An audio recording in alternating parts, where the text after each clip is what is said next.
pada kesempatan hari ini kita dapat bertemu dengan keadaan sehat walafiat meskipun dalam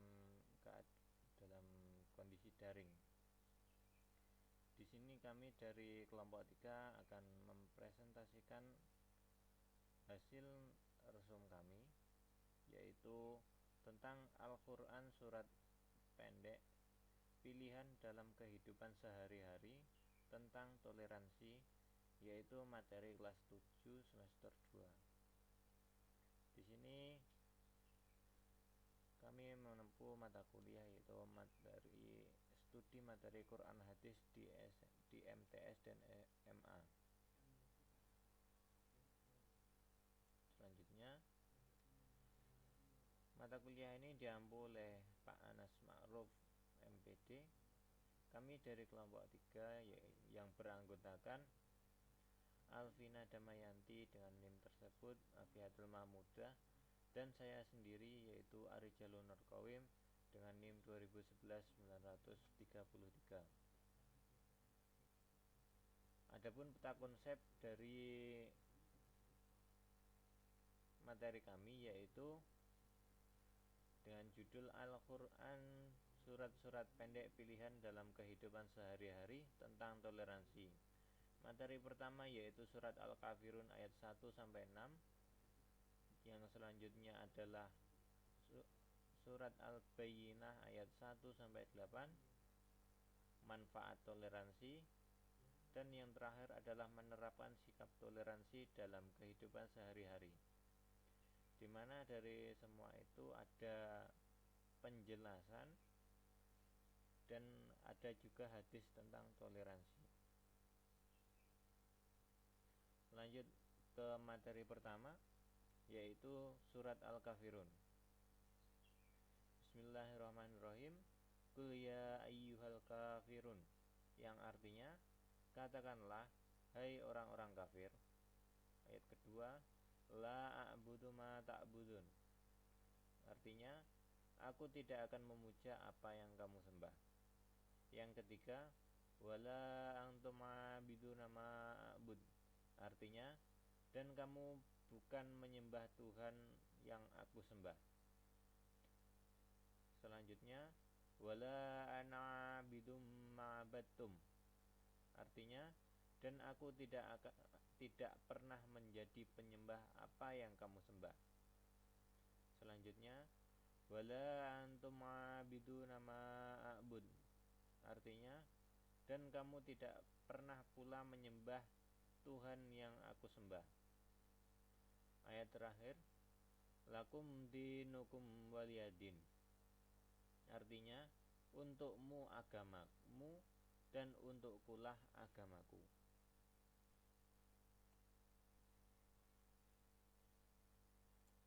Selanjutnya yaitu ada latar belakang turunnya Al-Kafirun, surat Al-Kafirun. Turunnya surat Al-Kafirun dilatar belakangi oleh ajakan kaum musyrikin Quraisy yang selalu berupaya membendung dakwah Rasulullah SAW dengan bujukan sampai dengan cara melawan dan mengalami kegagalan.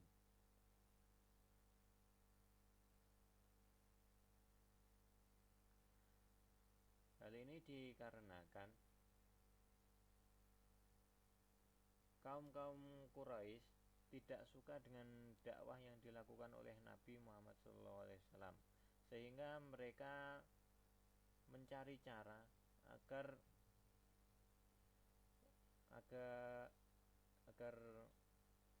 mereka itu memuja satu Tuhan yang sama.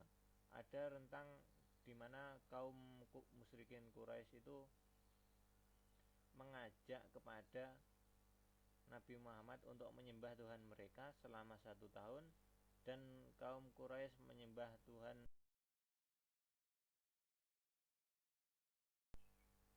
Namun Rasulullah SAW menolaknya, sehingga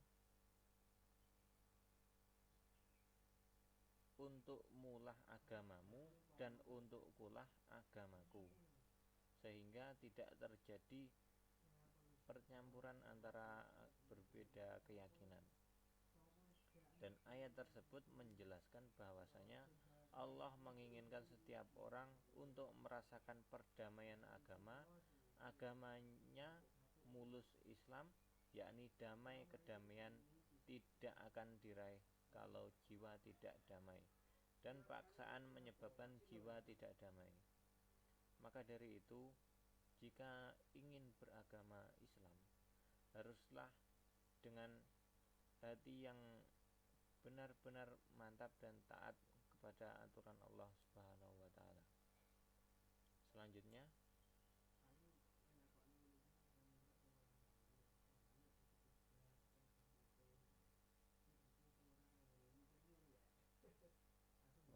sudah selesai. Baiklah, cukup sekian presentasi dari saya, akan dilanjutkan teman saya. Sekian, assalamualaikum warahmatullahi wabarakatuh. Di sini saya akan meneruskan presentasi dari teman saya untuk surat mengenai toleransi. Yang kedua adalah surat Al-Bayyinah ayat 1 sampai ayat 8. Berikut adalah bacaan surat Al-Bayyinah. Bismillahirrahmanirrahim. Lam yakunil ladzina kafaru min ahlil kitabi wal musyrikina munfaqina hatta ta'tiyahumul bayyinah. Rasulun minallahi yatlu suhufan mutahharah fiha kutubun qayyimah wa ma tafarraqal ladzina utul kitaba illa min ba'di ma ja'atuhumul bayyinah wa ma umiru illa liya'budullaha mukhlishina lahu-d-dina hunafa'a wa yuqimuna as-salata wa yutuz zakata wa dzalika dinul qayyimah.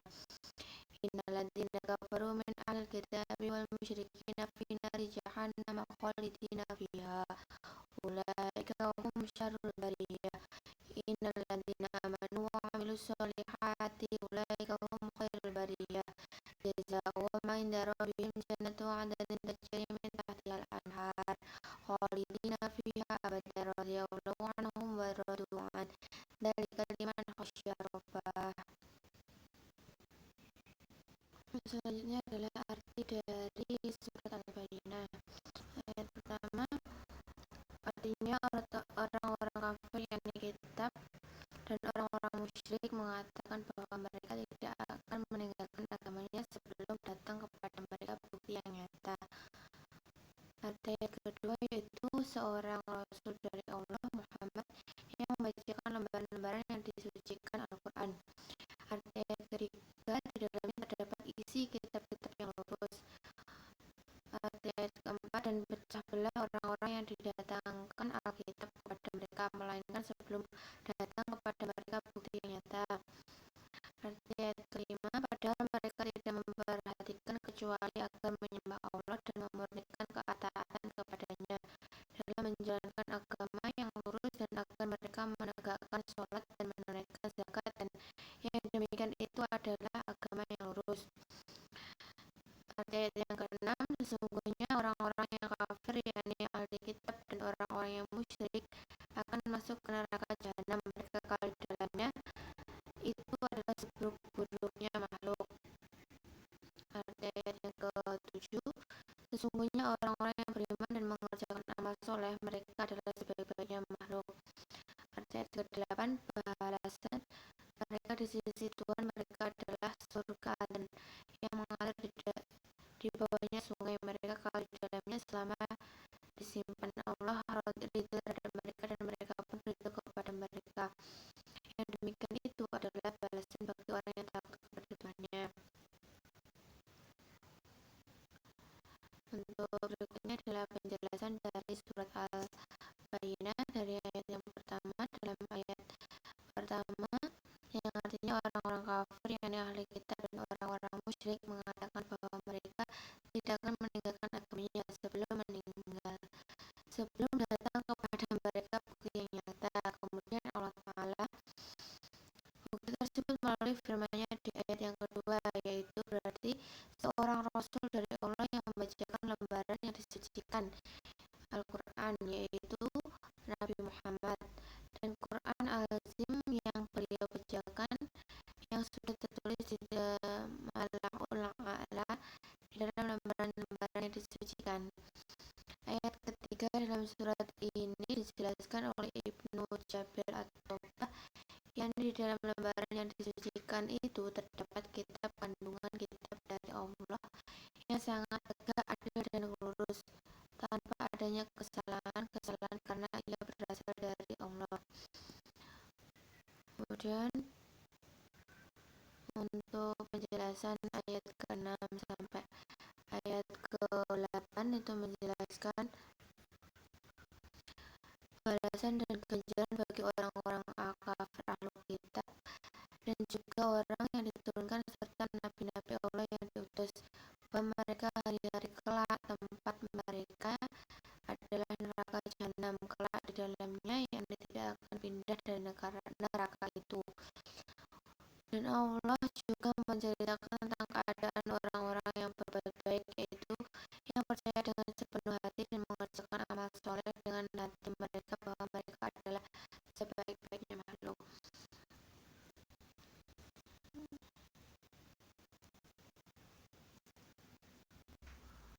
Untuk berikutnya adalah hadis tentang toleransi yang berbunyi Bismillahirrahmanirrahim. An Abi Amir radhiyallahu anhu anna Rasulullah sallallahu alaihi wasallam qala khairu ahsabi 'indallahi khairuhum li sahibihi wa khairu jirani 'indallahi khairuhum li jarihi, yang artinya dari Ibnu Umar radhiyallahu anhu, sesungguhnya Rasulullah sallallahu alaihi wasallam bersabda, sebaik-baiknya sahabat di sisi Allah adalah yang paling baik di antara mereka terhadap sama saudaranya, dan sebaik-baiknya tetangga di sisi Allah adalah yang paling baik di antara mereka terhadap tetangganya. Hadis riwayat Ahmad, Tirmidzi, Ibnu Hibban, Hakim dan Baihaqi. Untuk hadis yang kedua, bunyinya Bismillahirrahmanirrahim. Ani Anas radhiyallahu anhu anna Rasulullah sallallahu alaihi wasallam qala walladzi nafsi biyadihi la yu'minu abadu hatta yuhibba li jarihi ma yuhibbu li nafsihi, yang artinya dari Anas bin Malik radhiyallahu an, sesungguhnya Rasulullah sallallahu alaihi wasallam bersabda, demi Allah yang mawaku di tangannya, tidaklah beriman seorang hamba sehingga dia mencintai tetangganya sebagaimana dia mencintai dirinya sendiri. Hadis riwayat Muslim dan Abu Ya'la nomor 2967. Dari kedua hadis tersebut dapat diketahui penjelasan mengenai toleransi yang diterapkan dalam berbagai macam keadaan di berbagai macam tempat, tentunya di masyarakat, di sekolah maupun di tempat yang lainnya.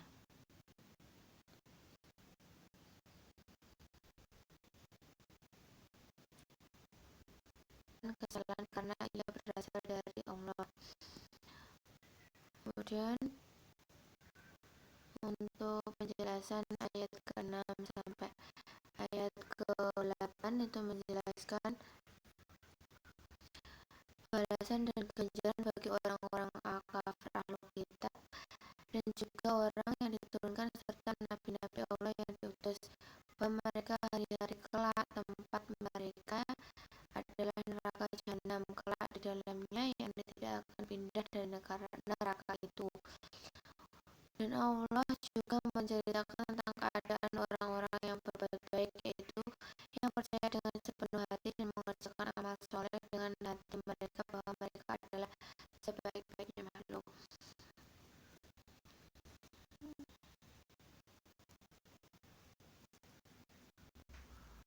Untuk berikutnya adalah hadis tentang toleransi yang berbunyi Bismillahirrahmanirrahim.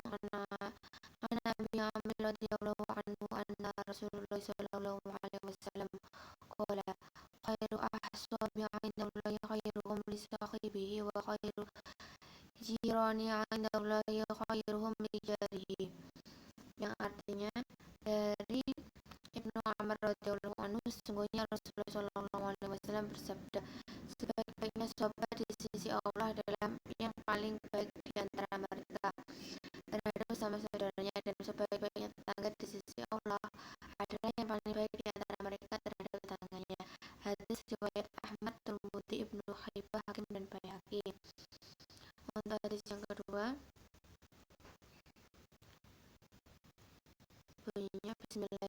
Muslim ani Anas radhiyallahu anhu anna Rasulullah sallallahu alaihi wasallam qala walladzi nafsi biyadihi la yu'minu abadu hatta yuhibba li jarihi ma yuhibbu li nafsihi, yang artinya dari Anas bin Malik radhiyallahu an, sesungguhnya Rasulullah sallallahu alaihi wasallam bersabda, demi Allah yang mawaku di tangannya, tidaklah beriman seorang hamba sehingga dia mencintai tetangganya sebagaimana dia mencintai dirinya sendiri. Hadis riwayat Muslim dan Abu Ya'la nomor 2967. Dari kedua hadis tersebut dapat diketahui penjelasan mengenai toleransi yang diterapkan dalam berbagai macam keadaan dan berbagai macam. Baik, di sini saya Afina Damayanti dengan NIM 2011900005 akan meneruskan presentasi dari teman saya pada poin manfaat toleransi. Nah, berikut ini adalah manfaat toleransi. Yang pertama adalah terlindungnya keberadaan tempat-tempat ibadah. Yang kedua, terwujudnya rasa aman dalam menjalankan ibadah masing-masing pemeluk agama. Yang ketiga, kehidupan masyarakat menjadi rukun dan damai. Yang keempat, tercipta keamanan dan ketentraman hidup antar sesama anggota masyarakat. Yang kelima, menumbuhkan persatuan dan kesatuan kebersamaan sesama anggota masyarakat. Dan yang terakhir adalah terpenuhinya hak-hak masyarakat. Nah, dari manfaat-manfaat toleransi ini kita bisa menerapkan dengan baik agar hidup kita menjadi aman dan damai serta tentram dengan perbedaan agama yang ada ya. Selanjutnya adalah menerapkan sikap toleransi dalam kehidupan sehari-hari. Sikap toleransi sendiri dibutuhkan oleh setiap manusia dalam kehidupan sehari-hari. Ini bermanfaat untuk keberlangsungan hidup manusia karena sikap toleransi sendiri adalah sikap yang harus ditumbuhkan pada diri setiap manusia atau setiap individu untuk menghargai sesamanya. Di antaranya penerapan sikap toleransi dalam kehidupan sehari-hari adalah yang pertama adalah menghargai perbedaan, baik dari perbedaan agama, fisik, laki-laki maupun perempuan, dan lain-lainnya. Yang kedua adalah menerima pendapat orang lain. Jadi, sebagai manusia kita harus bisa menerima pendapat orang lain karena kita tidak hidup sendiri, kita hidup berdampingan dan kita sebagai makhluk sosial yang tidak bisa hidup sendiri ya. Yang ketiga adalah kasih sayang dengan sesama muslim. Dengan adanya kasih sayang ini, manusia antar sesama muslim, manusia bisa menjadi